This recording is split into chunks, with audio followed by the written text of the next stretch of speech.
Support for this podcast comes from Invent Together. I bet you didn't know that inventing activity by Black inventors peaked in 1899, and it has never recovered. Black and Hispanic college graduates patented half the rate of white college graduates. That's just one of the reasons why you need to know about Invent Together. When our patent system gets more diverse, our nation will get stronger and more successful. Find out how you can help diverse inventors and unleash economic opportunity at inventtogether.org. Support for this podcast comes from Verizon Business. Verizon Business Unlimited plans, unlimited data, no overages, and more. Built right for business with the speed of Verizon 5G. Get Verizon Business Unlimited plans from as low as $30 per line. Visit verizon.com/business/plans. Per month with 5 lines on Business Unlimited Start. Includes paper-free billing with autopay and select smartphone agreement discounts. Taxes, fees, and terms apply. 5G nationwide available in 2,700 plus cities on most Verizon 5G devices. 5G ultra-wideband available only in parts of select cities. This is C-SPAN's Lectures in History podcast. This week, Professor Maurice Jackson talks about the philosophy of W.E.B. Du Bois, an influential African-American sociologist, author, and civil rights activist in the late 19th and early 20th centuries. He describes Du Bois' early life, his role as an educator, and his relationship with other activists of the time. Well, so thank you. Today we will discuss the works of W.B. Du Bois. As you know, we've just ended African American History Month, and Carter G. Woodson established that in 1926. And he established for 4 reasons. One was it was the birthday of Frederick Douglass. We don't know the exact date. The birthday of Abraham Lincoln, who established the Emancipation Proclamation, and also the birthday of W.B. Du Bois. Du Bois was born February 23rd, 1868 in Great Barrington, Massachusetts. My wife was pregnant with our second child, and she went in labor on February 22nd. And so as we went to the hospital, I said, dear, if you have this child tonight, he'll be born on George Washington's birthday. And I didn't say anything about Mr. Washington. But if you hold out a couple of hours, we'll have a Du Bois baby. And you can imagine, young men and ladies, what you would say to your husband 10 or 15 years down the road. You would call him every name but a child of God as she called me. But he was born on February 23rd, so we do have a Du Bois birthday. And in a course like this, talking about freedom, there's just no person that exemplifies the struggle for freedom in America and in the world, philosophically and socially, more than W.B. Du Bois.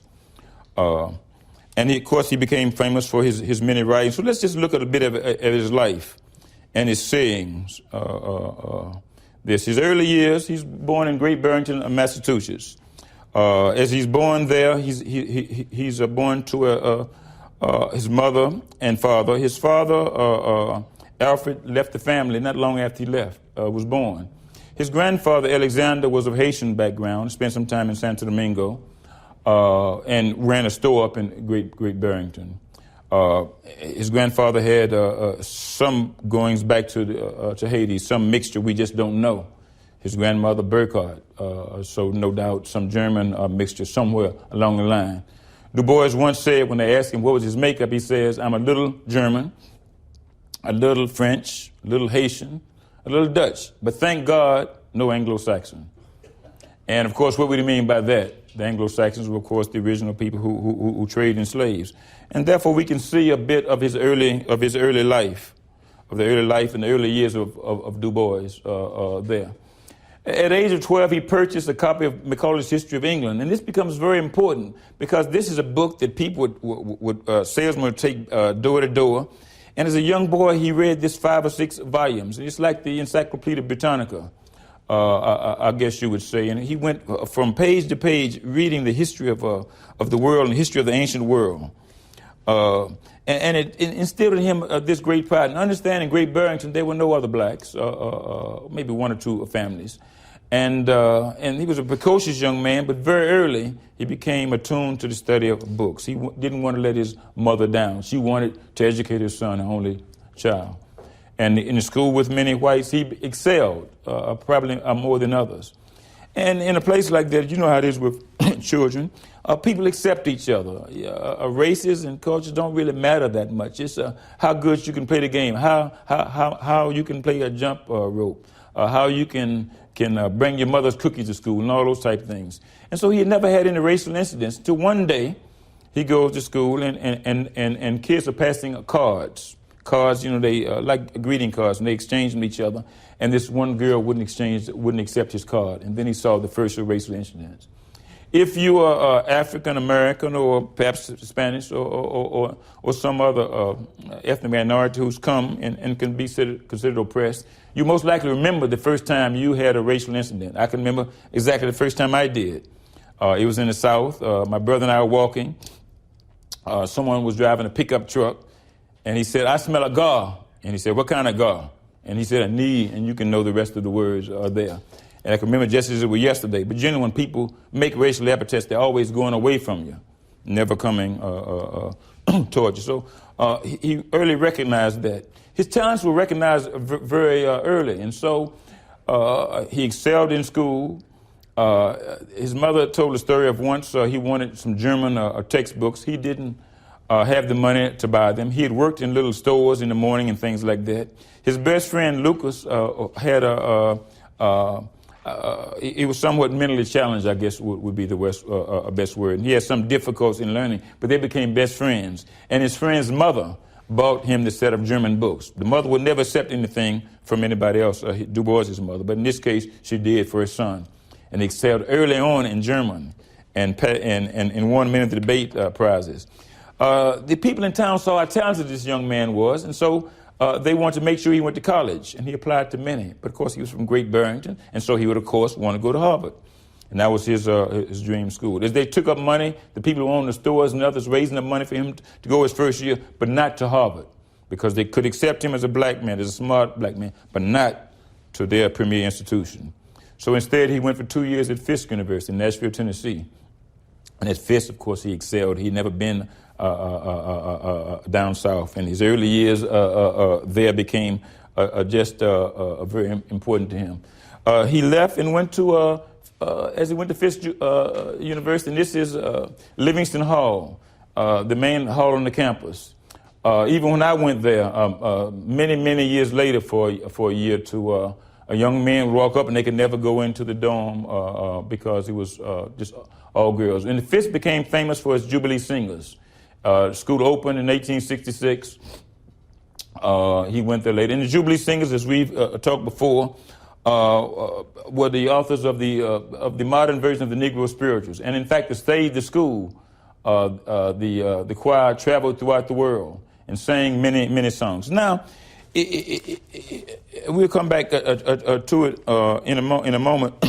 But at Fisk, he learned something that he had not seen before. He went down south and he went to other parts of Tennessee, Fisk, Nashville, Tennessee, and there for the first time he saw poverty, the poverty of his people. He saw blacks who couldn't read and write, people who walked around barefoot, people who had spittoons and things in the house. They taught them slop jars. He saw people who had to wash their clothes outside with the boiling pots. He saw the experience of people, none who'd ever gone to school. And as you read the Souls of Black Folks, you read about a young girl named Josie and others. At Fisk, however, he excelled, and in his work, he finished in a 4-year course in 2 years. Then he applied to Harvard, and then he was accepted, where he encouraged a rigorous study there.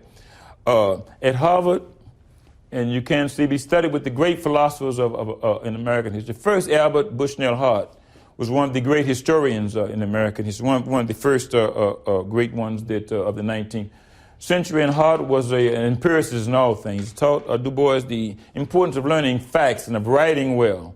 George Santayana, the sociologist, and William James, of course, the writer. And he wrote he won a prize in his senior year, and he wrote, of all people, on Jefferson Davis. And he wrote about Jefferson Davis in the South and the rise of slavery. From there, he applied to graduate school, but first he wanted to go to Germany. And he wanted to go to Germany for several reasons. First, because of the way under the von Ranke School and others, the way one would learn empirical knowledge, the ability to use facts. Has anybody ever seen the film Kojak, the movie Kojak? The bald-head guy, and he says, just the facts, baby. And so Du Bois wanted to learn the facts. Show me the facts, and I can interpret it myself. Remember, the Quaker said, I don't need the word of the preacher. just show me the way, and I'll find the Bible myself. And so Du Bois very much was in that sense. He spent 2 years in Germany. He wanted to get a doctorate in Germany there at Humboldt University, but his German peers resented him because he was in many ways smarter than them. He and protested, and he did not get his doctorate there. At the same time, when he was in Germany, he has different feelings. He sees the racism of his fellow students, yet as he walks around in Germany, he sees something different. He doesn't experience that racism. It is what he became later on. He talks about the dualness of things. At Germany, of course, as you see there, he studied economics at Wilhelm University. And he studied political economy. Political economy is the development of ideas based on the ideas of Ricardo, Perry, and of course later on Karl Marx in the theory of political economy, the use of economic structures to understand the modern world using the theories of Hegel and the dialectical theory of Hegel's that we've spoke about before. And he started looking at concepts of race and pan-Germanism. And he saw race as a positive and undeniable force in history. In other words, being black was not a negative for him. It was a positive. It was who he was, and he wanted to explore that. And later on, he came back to look at it. We look again. After he left Germany, he went back to Harvard and completed his doctoral studies. And in the last year, as he's writing, he takes a job at Wilberforce University. He had looked at many schools all over. He'd applied until just May. He could not get a job. They taught classics and modern language. And by the classics, that means Greek and Latin. He also taught science and biology. He developed 2 lists when he was there. He was a young man in town. And, of course, he was wearing the top hat, as Germans wear. He wore 3-piece suits all the time. He wore spats on his shoes. And he's there. He's invited to dinners almost every night. And, of course, he's a young man there. He's alone. And so, as a young man, he's thinking maybe about marriage or future or his future. And so he saw all these young ladies, and everybody was invited him to dinner, and the families. And so he made 2 lists. And on one list, it was the young women who could do what? Could speak French. What else? Could cook. To serve tea and set a table. And then on another list, it was those who had great intelligence.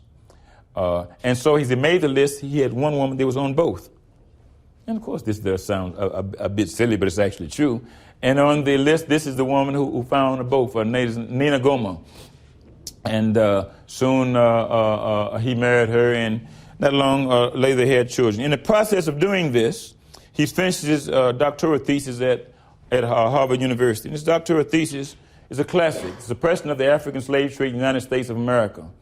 And what this study did more than any, it looked at every state legislature, every body, and developed a list and documentation about the way the slave trade worked in each and every state and where slaves had come from the other regions. The first time it had ever been done. And he did it based on his empirical knowledge, the facts, and going back through every colonial constitution, South Carolina, Virginia, and others. And as he said, he wanted to make the connection between scholarly inquiry and truth. In American history, there are many schools of social thought during that time. Some are called the Nationalist School, and the Nationalist School was that school only to preserve the integrity of America as it saw it. Another school was called the Imperial School, and the Imperial School was to reflect the idea of British imperialism, of the British society. And then, of course, later on, the Progressive School, which sought to include Africans in the equation, but not just as slaves, but as men and women. So he wrote this book. It came out in the Harvard series, inaugural series in Harvard Historical Studies, and became a classic in its own day. African Slave Trade, 1638 to 1870. Suppression of that trade. Of course, as we know, this international slave trade ends in 1808, but slavery continued in America until 1865, until the Civil War. While at Wilberforce then, in the first year, he finishes this study and becomes Dr. Du Bois. He applies for other jobs. Wilberforce is, in many ways, a stifling place, not too many places to go. Du Bois was an erudite man. He liked opera. He liked concerts. He liked museums. And he applied for jobs, and lo and behold, he got a job in Philadelphia. And in Philadelphia, he got a job working on a study of the city. And what he was to do was to study the plight of Africans, African Americans in that city, to look at their social, economic conditions, their folk life, the folklores, and get an idea about them. And it became the first empirical sociological work of its kind. In fact, this ushered in the period of what we call urban sociology. And he went ward by ward. Wards in D.C., of course, the 8 wards, you in Ward 3 here. You've heard of in New Orleans where the flood was, it was what? The lower 9th. Well, he went into the 8th ward and spent hours and hours. Now, here's a man attuned to all the great language and empirical learning, and he goes door to door. There should be 4 people doing it, but they only hire him one.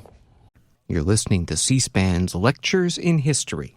Having your own home is awesome, but it's also a lot of work. The good news, finding help for your projects is easier than ever. Introducing Angie, the app that puts all your home care needs at your fingertips. Need a pro to fix that emergency leak? Maybe find someone to build a deck, or even set your seasonal tasks on autopilot. Angie can handle all that and more. Expert pros, hundreds of home projects, clear pricing, and the easiest way to book and pay in seconds. This is Angie, your home for everything home.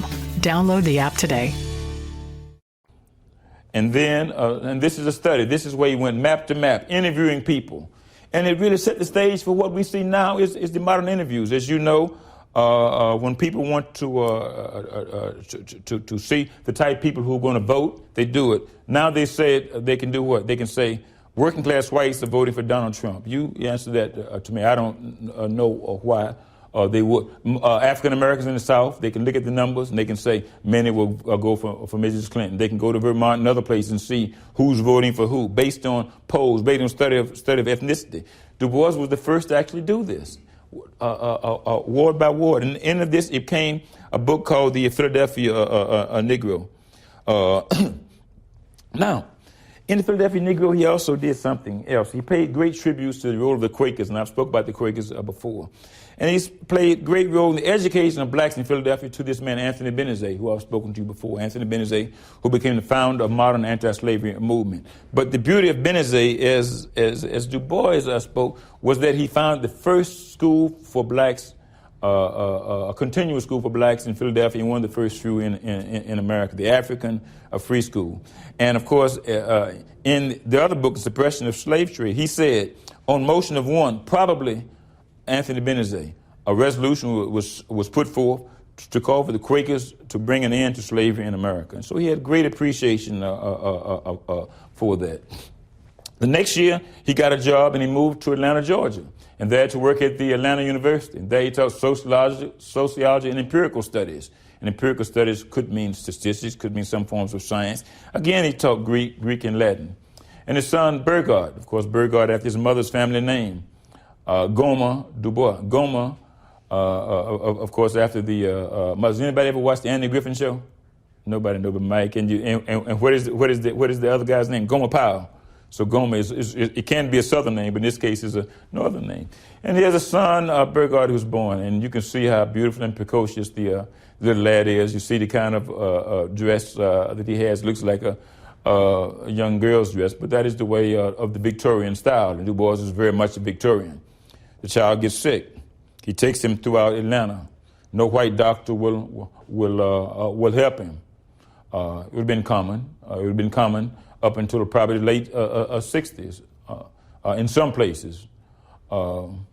And he couldn't find a doctor. And so the son dies of a disease which he could have easily been cured of. From that, Du Bois wrote one of his great works on the passing of the firstborn.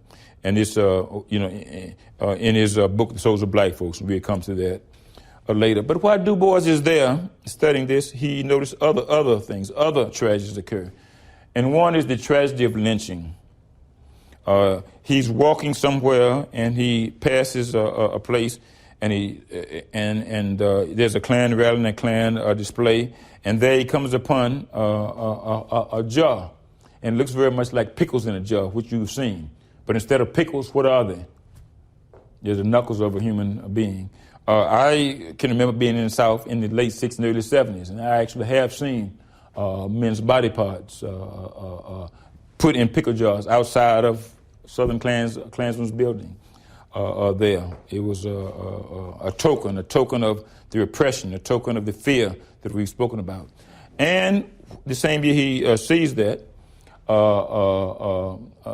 he starts documenting certain lynchings. Remember the year he was born, 1868, 291 blacks lynched. The years he's in Atlanta in the early 1900s, you can see the numbers lynched. And of course, we're talking about lynchings before. Du Bois, as he continues scientific research, he gets a post to work to begin a study of the American Negro, as he said. He did it with the work of A.P. Murray, who was African-American, a printer from a prestigious family, who was at the Library of Congress. And he starts putting together an exhibit on the achievements of the African-American man at the dawn of the 20th century. 500 photographs and many pictures of scientific and technological process of Africans. And as he's there at the Paris Exposition, he wears the clothes that he had worn in Germany. Top hat, three-piece suit, vest, pocket watch, pocket square, very much the Victorian. And as he's there, he used this theory to contradict and chastise and criticize the theories of Booker T. Washington, which we've spoken about. Booker T. Washington had spoken at the Cotton States exhibit a couple of years before, and with his famous saying, as you know, cast down your bucket where you are. Cast down your bucket. And as you put your hand to pick it up, your hands can operate in two ways. In all things economic, they can be as one. But in all things social, they will be as separate as the five fingers. And of course, we know that there is no such thing as separate but equal. But Booker T. Washington put forth the theory that Du Bois was now challenging, and we'll speak a bit about it, more on the Paris exhibit.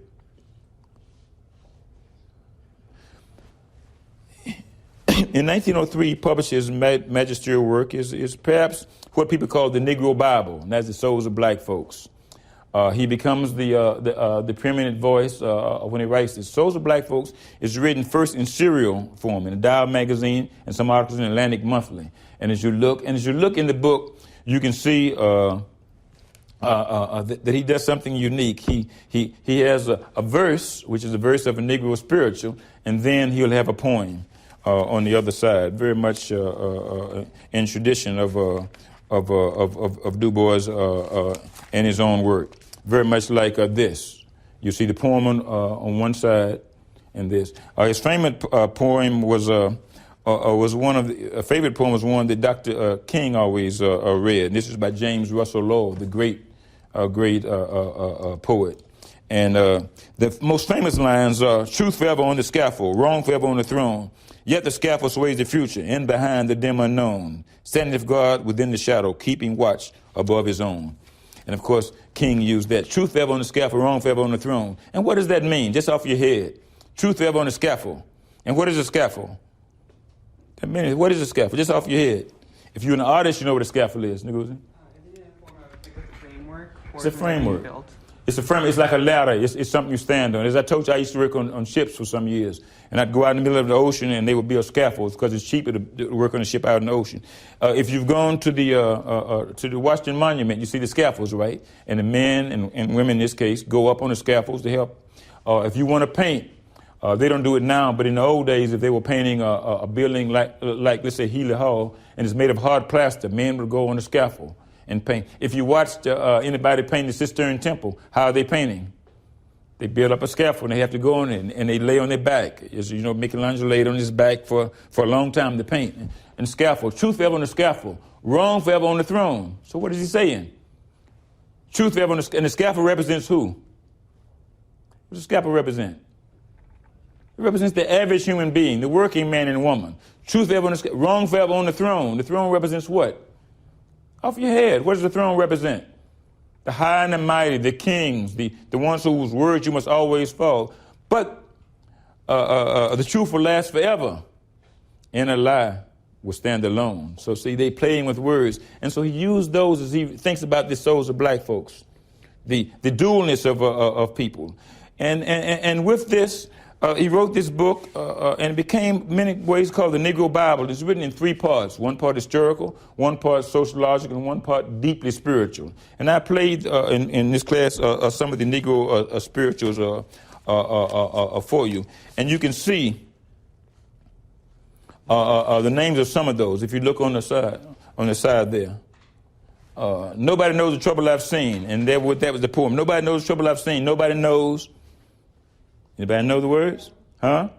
My sorrow. Okay, but before that, nobody knows but Jesus.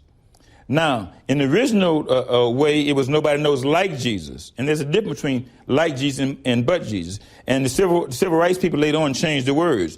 If you said like Jesus, then you mean somebody else does know the troubles. If you say nobody knows but Jesus, it means what?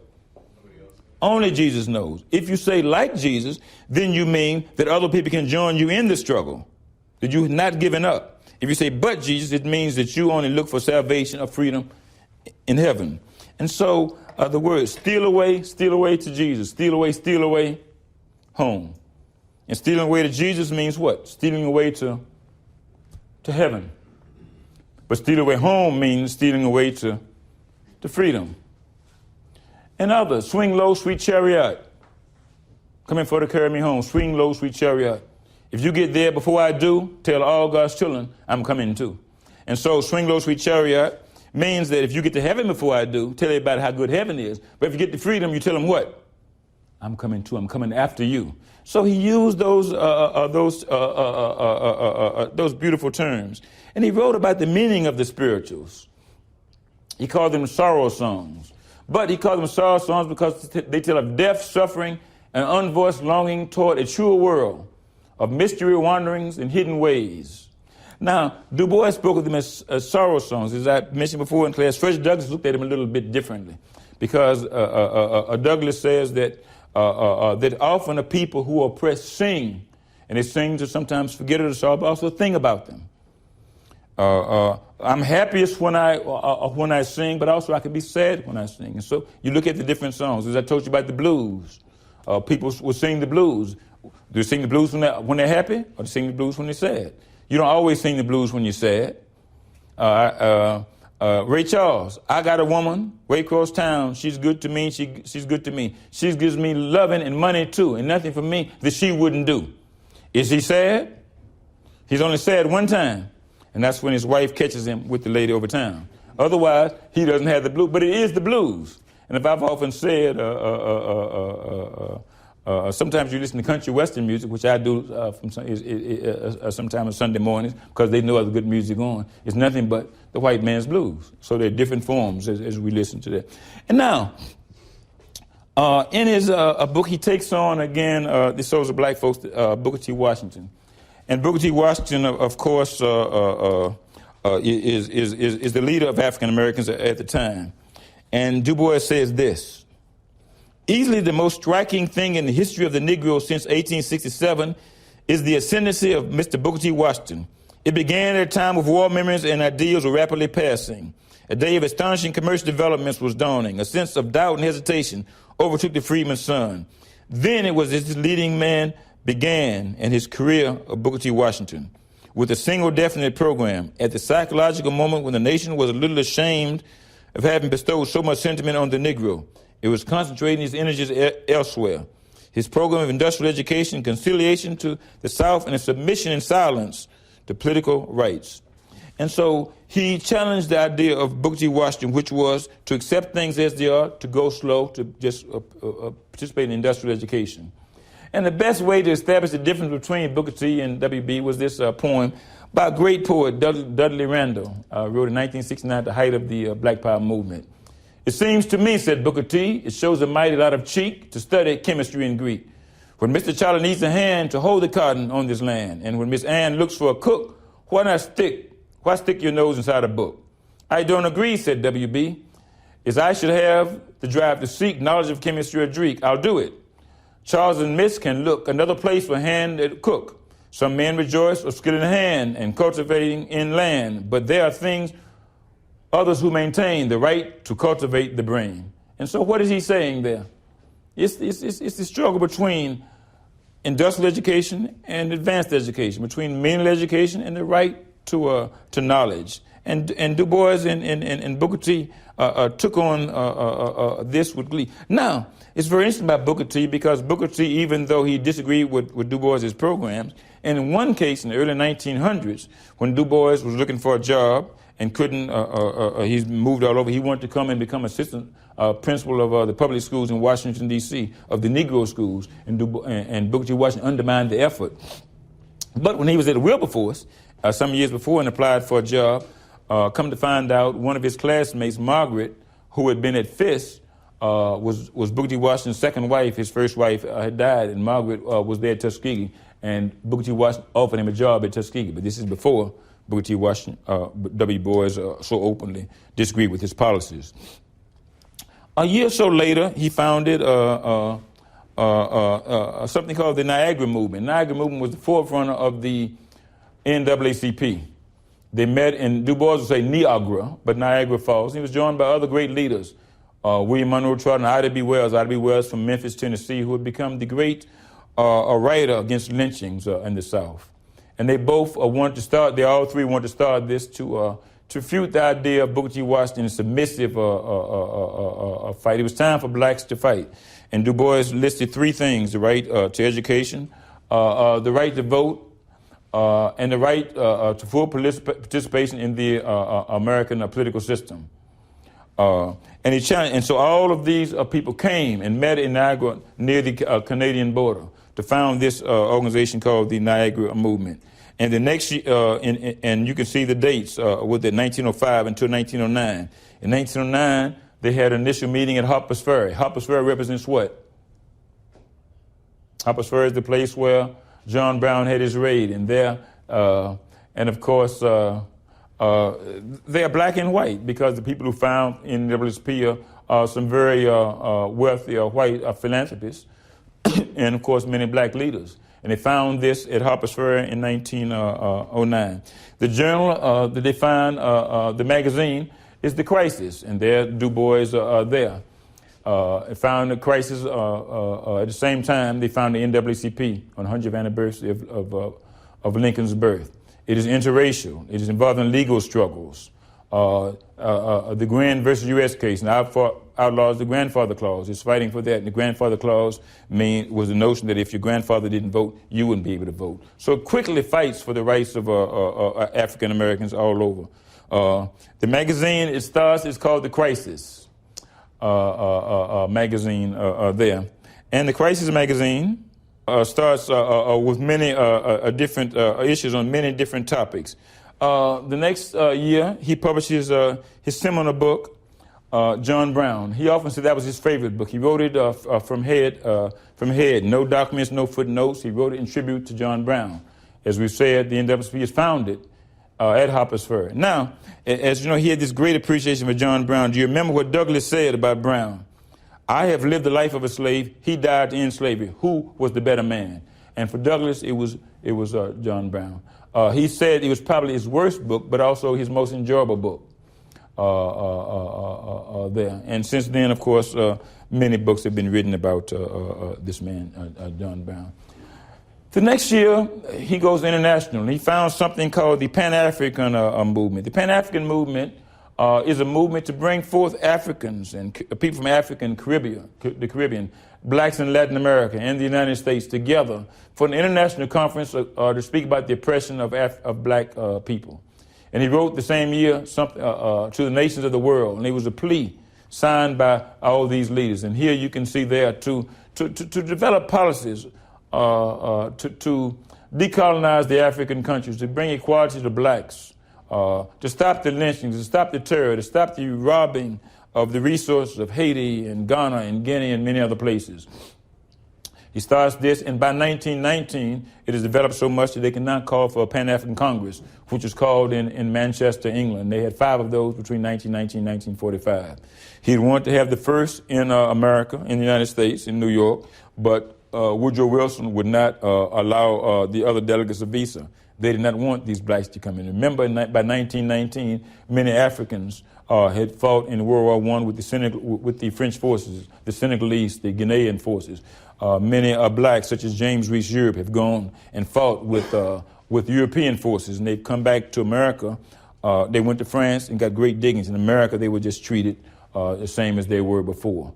And this is the first international gathering of people of color, period. During that same time, World War I has started, and Du Bois, for the first time, falters really. During World War I, he called for Americans and soldiers to close ranks. And what he said is, now is not time for political education. It's time to close ranks and fight against the German forces. And many black leaders criticized him. You mean put down all of our desires and all of our struggles that we've been pushing all these years to close ranks for an army and a people who don't accept us at home? So it created a great debate amongst the soldiers there. And he had these ideas. You see, in the crisis, we make no ordinary sacrifice, but we make it gladly and willingly with our eyes lifted to the hills. And here he's saying that this is the great James Reese Europe, the great and Noble Cecil. These are the great founders of modern jazz there. And this is the 369th Regiment out of Harlem. Of course, the 372nd came out of Washington, D.C. And as I told you the story, perhaps I didn't, is they go to France and they're playing this jazz, this version. And all of a sudden, people looking up, what is this? The French looking bewildered. And then they hear it is the Marseillaise. When they see that, they applaud in glory. And the French have never stopped liking jazz, and jazz musicians have never stopped liking France. And as Du Bois writes that in the criticism, and then he changes his tune, because politicians and people change. And he writes later on, as people come back from the war, we return fighting. We return to fight. We shall be victorious. And he's calling again for African Americans to join together. And of course, that's in the midst of 1919 riots, which I spoke to you before, where many soldiers who had fought in the war come home, including Washington, D.C., and are brutally lynched. You're listening to C-SPAN's Lectures in History. Hi, I'm Emilio.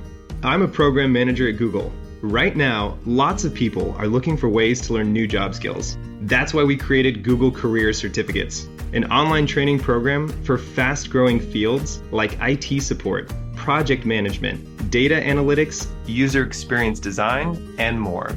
You don't need any prior experience, and you can be job ready in about 6 months. So put your skills to work. Go to grow.google/certificates.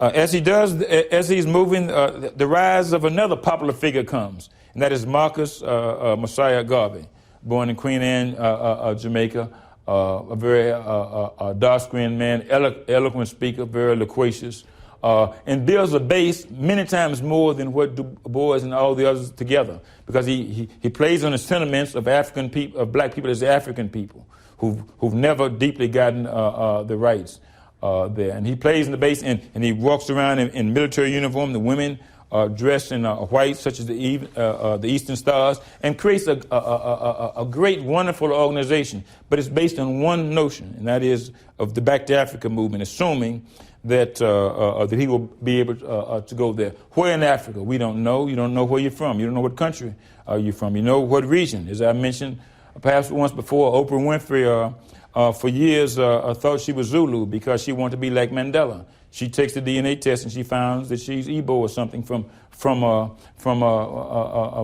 West Africa. But she finds that she is 100% black. There's been no white blood that is mixed in her family. Oprah Winfrey, so she's pure black and she's a billionaire. You couldn't be better than that, in my opinion. And so Garvey was, of course, deeply suspicious of. He walks into the NAACP office one day and he looks, and everybody is, as they say, light, bright, and almost white. And as Du Bois is criticizing him because he has this narrow base of just wanting to go back to Africa, Garvey is, of course, chastising and criticizing Du Bois, too. And in another class, we'll deal with their great differences over political philosophy and things like that. A couple of years later, Du Bois, Marcus Garvey tries to form the Black Star Line, a ship line that's going to go to and take Africans back to some ports in Africa. It fails. The ship cannot get out of the port. It takes a lot of money to run it. I spent a couple of years working on big ships. It takes a lot of money to run a ship and to repair it. And he had bought a second-hand ship. It didn't get out of the water. During the period of time, then Du Bois is constantly disillusioned with American society, and he feels that more radical answers should be developed. He has a contradiction within the NAACP. You remember that during the Scottsboro case, when these 9 young African-American men are pulled off a train and accused of raping white women, the NAACP takes no action. It takes no action because the NAACP is very leery of taking on any case that, number one, it thinks it can't win, and number two, if they think the people may have been guilty. We found out the young black boys were absolutely not guilty, had been accused of something that they were not involved in. He becomes disillusioned with the role of the NAACP under his leadership of Walter White. And he moves steadily to the left. Now, he had, as I said to you, he had studied in Germany, so in Germany, he had started reading some of these works. The Bible, of course, Critique of Pure Reason, by Origin of the Species by Darwin, thank you, and Karl Marx's Das Kapital.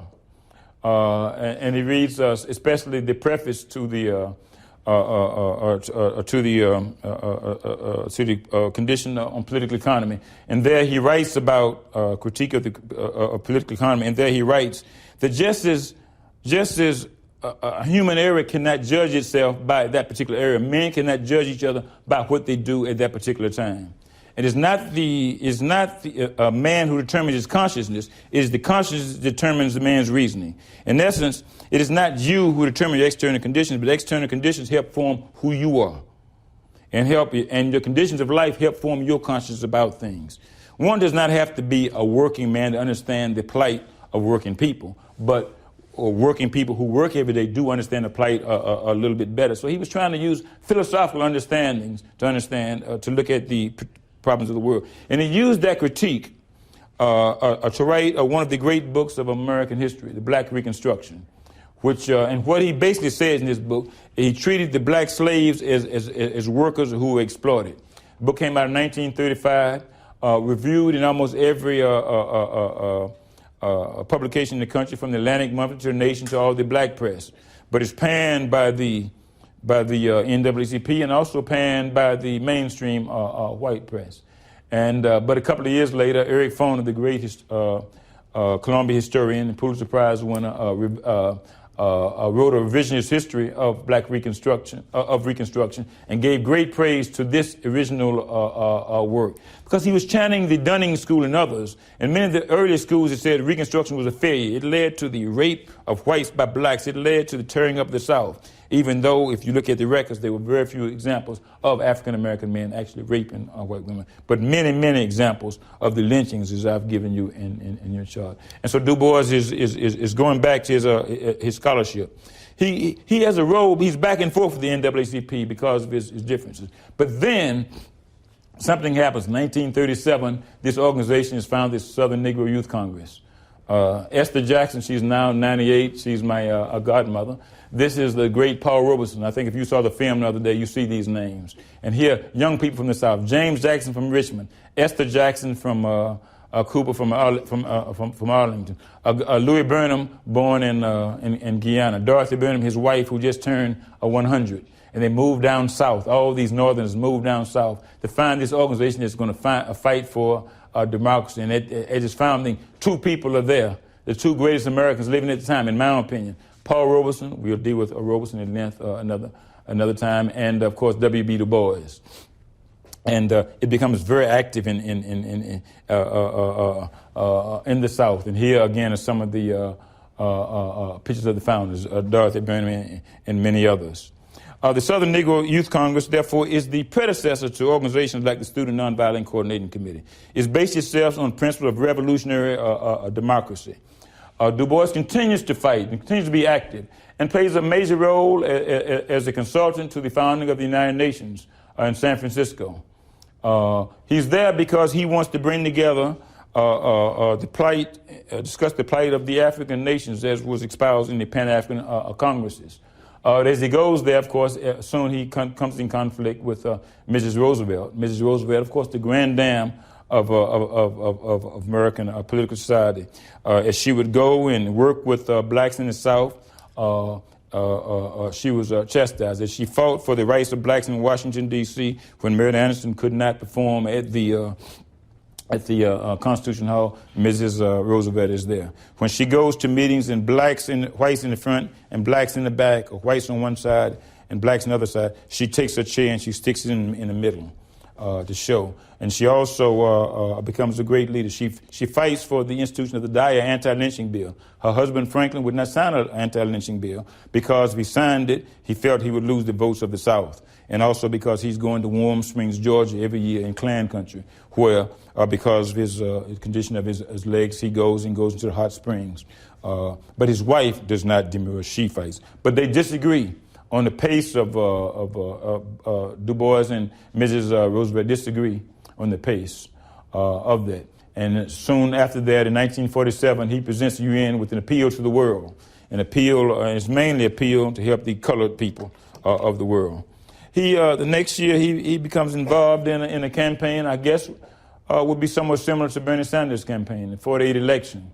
The man, of course, there is Henry Wallace, and of course, the great Paul Robeson. Wallace had been the vice president under Roosevelt, but he was dumped in favor of Harry Truman, who later becomes president. They worked with something called a Progressive Party, and many of the progressive actors and entertainers, as there are many with Mr. Sanders, some with, of course, Mrs. Clinton, some, of course, with Mr. Trump, some, of course, who were with Mr. Bush, but here the Progressive Party and ideas. And understand, Du Bois, when he was in Germany at the turn of the last century, he sees the movement of the German socialists, not the National Socialists, but the German Social Democrats, the progressive group. During this period of time also, as the Progressive Party forms, the Cold War is developing. The Americans and Russians had been allies during the war, but now they are bitter at hand. So the Progressive Party starts bringing out ideas of corporate control and the rights of African Americans, the rights of African Americans to vote, the rights of women, and many activists have become involved. Du Bois, Paul Robeson, and of course the late Pete Seeger, who just died about a year ago.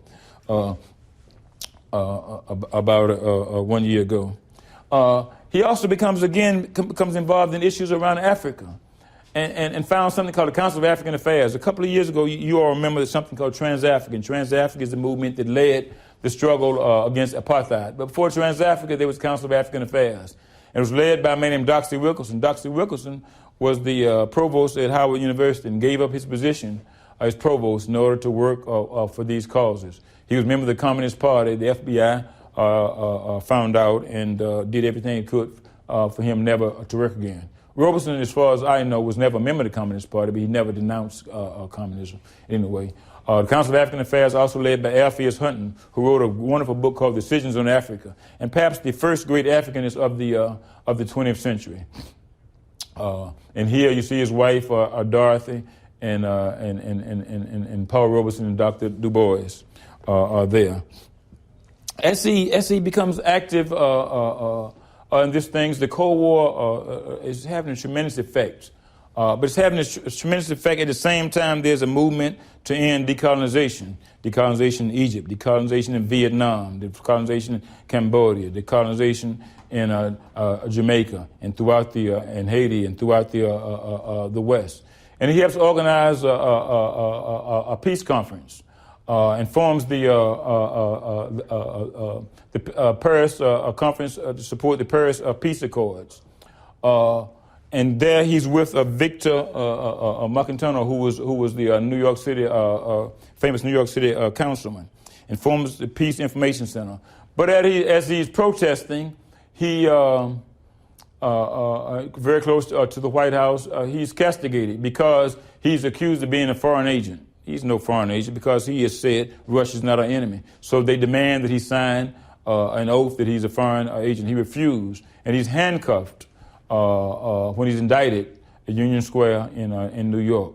And he says, "I am 83 and have been treated as nothing but a," and you know the words from there. One day I'll play them for you. But he's still there, still sharp as a tack, still proud with his shoes and his Homburg there. And of course he's getting up in age. And soon he also plays another role in founding this magazine, one of the greatest magazines of the 20th century, again by Esther Jackson, who I've shown you before. And part of it, and others, Jack O'Dell, who became the principal international organizer for Jesse Jackson. And Shirley Graham Du Bois, Nina Gomes has died some years ago. Shirley Graham Du Bois, a children's book writer, and especially from Africa. And this new magazine, and you can see with all the pictures, and it features the writings of Kwame Nkrumah of Ghana, John Henry Clark, it should be John Henry Clark, was a great writer, Paul Robeson, Lorraine Hansberry, Raisin in the Sun, James Baldwin, as of course you know, and a great artist, Elizabeth Catlett, the great printmaking artist, who's from Washington, D.C., graduated Dunbar High School a couple of years before Esther Jackson. And her statues are there at the Howard University, but also in Mexico, as she marries Poncho, who was her husband for many years. And, of course, the great Romare Bearden, one of the great leaders of American art. And the publication launches the career of people like Alice Walker and many others. There's no place for progressives to enter and write in, and Harry Belafonte and others. And this magazine becomes the key freedom magazine in the country. But soon, of course, he is getting old. He is disillusioned.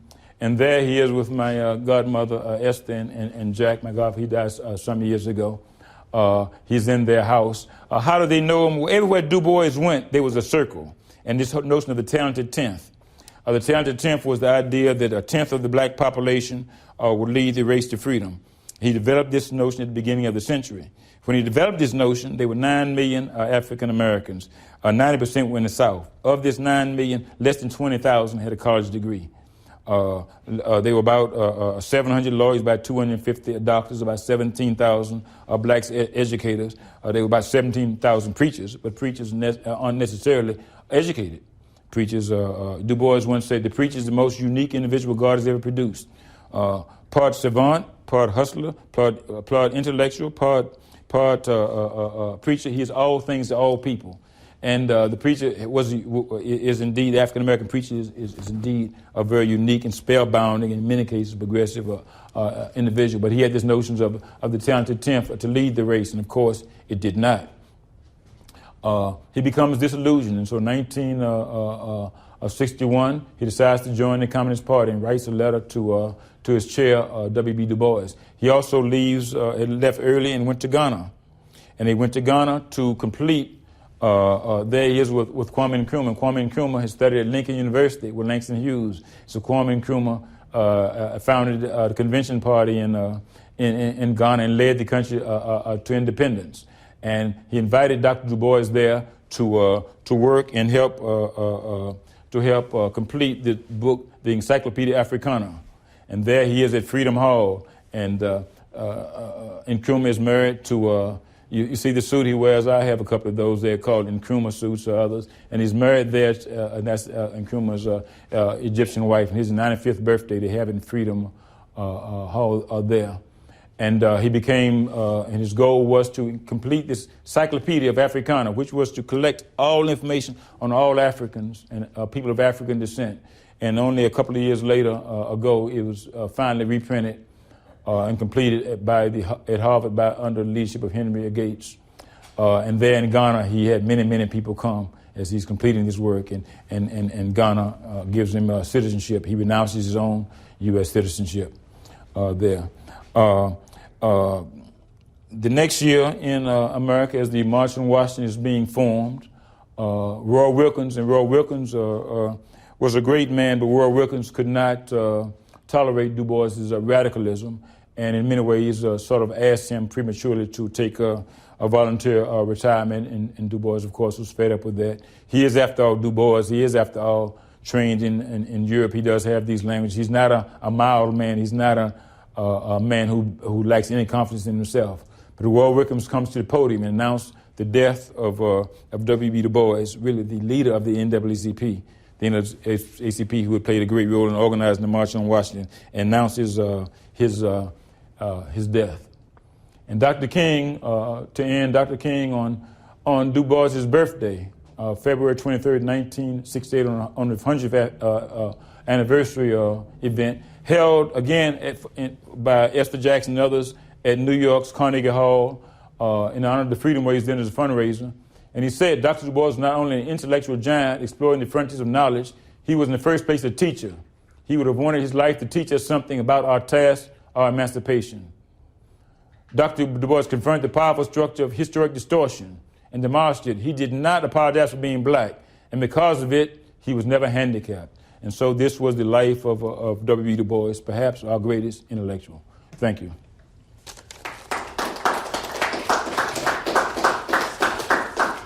Now, I don't know how much time we have. A little time left, so let's have a little a discussion of Dr. Du Bois for next 15 minutes.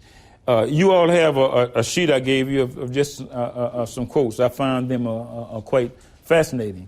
But if I were to ask you, what shaped this man? Why did he become what he was? Just off your head, what would you tell me? Go ahead.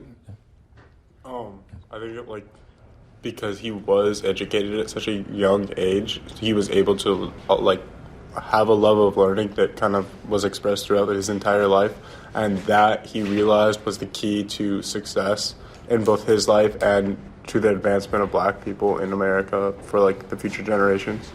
Thank you, because you see, and you're exactly right, it's not enough just to be black or to be oppressed. If you're oppressed, or if you're Jewish and you're oppressed, or if you're Mongolian and you're oppressed, or if you're Hispanic, it's not just enough to feel oppression. You must find ways to fight the oppression. So it's not enough to say that I have been destroyed, but you must find ways. And he saw knowledge as being that way. He saw knowledge as not just being the property of whites, but knowledge to advance the race. And that's why, of course, he had the differences with Booker T. Washington, because he saw education as a way.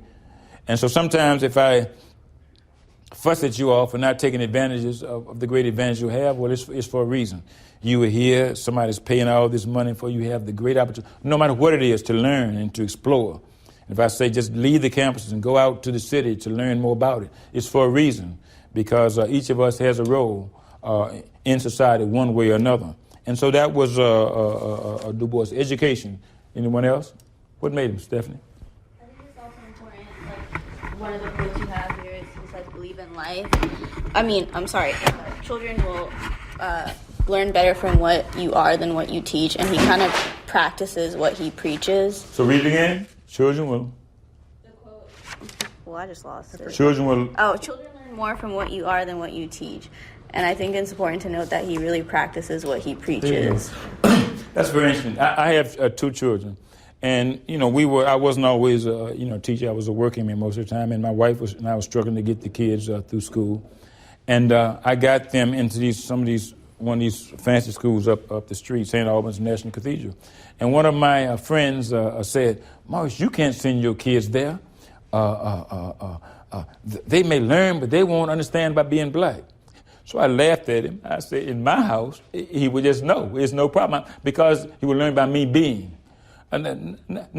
Not that black is something all in itself, but he would learn from my dignity. He would learn from the books. He and she would learn from the books in the house. They would learn from the company who comes in. They would learn from the affection that we give them. But they would also learn from the demonstrations we go to and the marches. And they would learn by watching how hard their mother works as I'm trying to go to school and the sacrifice of a mother. They would learn all those things.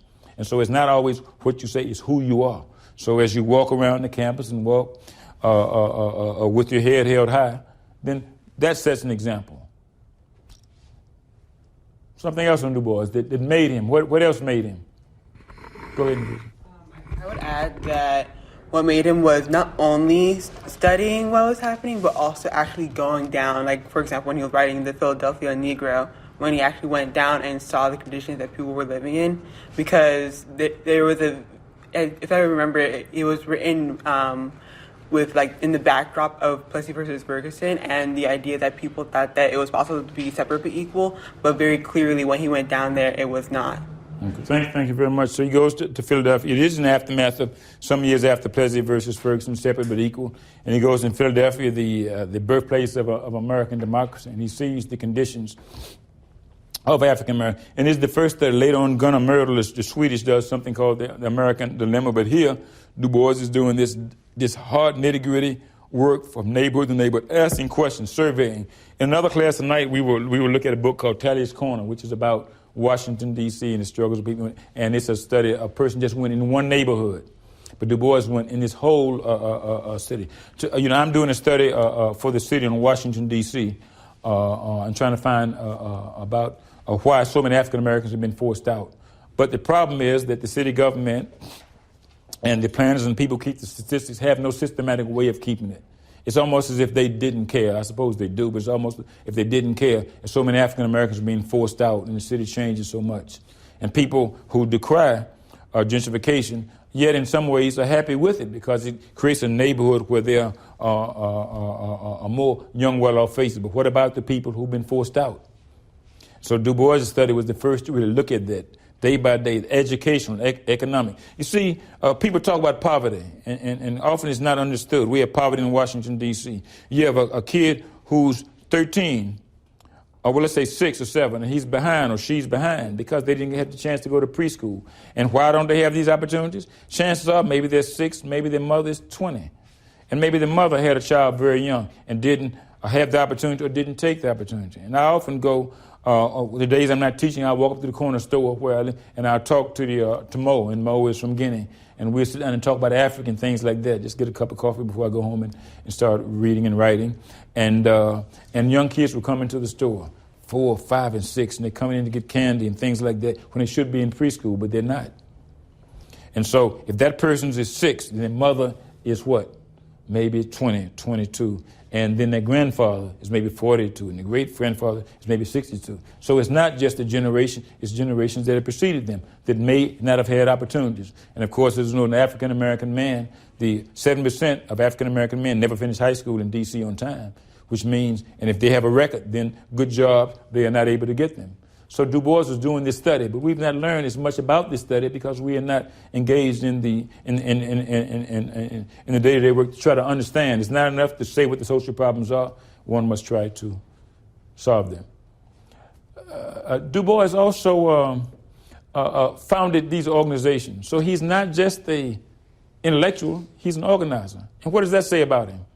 Now, Dr. King was a great speaker, and they said all the jokes are that he couldn't organize himself out of a paper bag. But see, he didn't have to, because all he had to do was figure out the theory. He's with you, he's marching, so why was he necessary to do the day-to-day work? But in Du Bois, as he's organizing, he's not writing the leaflets. Today to organize is quite simple. I don't know all this stuff. You hashtag or you tweet or something like that. Come out to them, people come out. But this is a different day. One has to do leaflets and has to develop, and they have to buy the paper, and they have to set the leaflets, they have to set the print, and get the leaflet, and then have to go out and distribute them. So it's not as easy as it was before. If one wants to find a movement around Pan-Africanism, one has to get up and go to Paris and go to these other countries and meet these leaders. And so he has this unique ability to organize, but in a different way, by pure intellect. And of course, as you look at his work, I'd be remiss without saying that Du Bois is one of the early writers on the condition of African-American women. He has a great appreciation of the role of African-American women. He wrote other books, Dark Water, Dark Princes, and many others that he appreciates. And why? I suppose for the same reason I do, because he was raised by a single mother, and he was raised there, and he saw how hard she worked to produce for him. So he always had that great offense. So he's making this list. It's part in jest, he says it. But he does have great, and then he, of course, has a daughter, Du Bois, her first name, Burkhardt, the son, and then his daughter, and then even when he marries again, Shirley Graham, he has a great appreciation for that. And let's ask one more question. Why do you suppose Du Bois saw the need to leave America?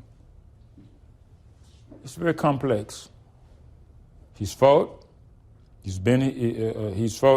Participated in the struggles around World War I, World War II, the founding of the United Nations.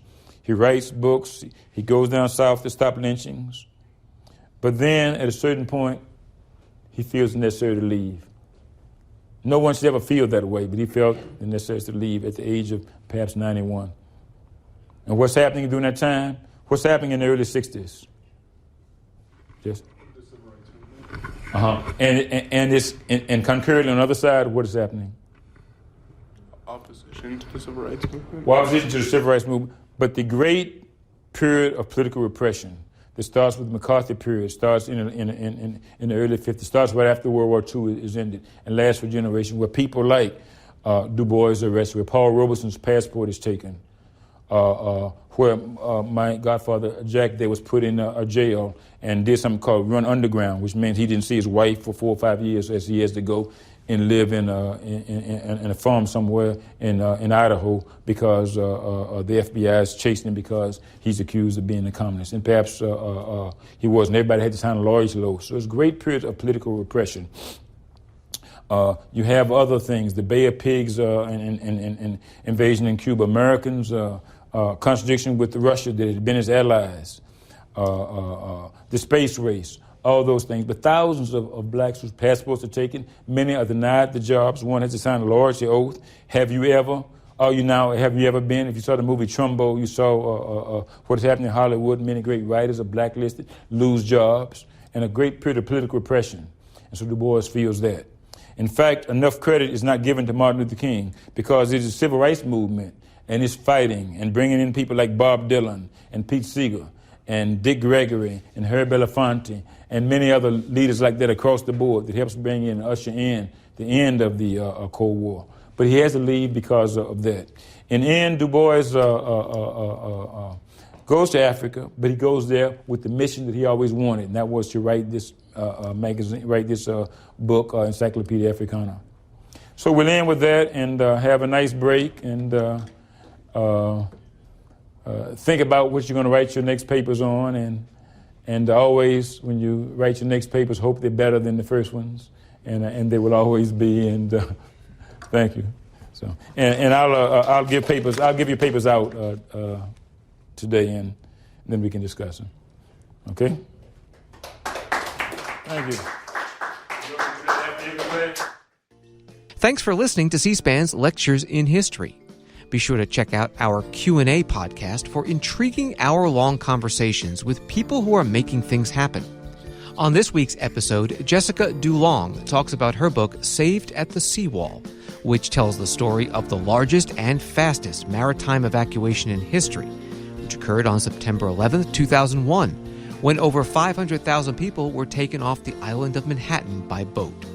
Find it and follow wherever you get your podcasts.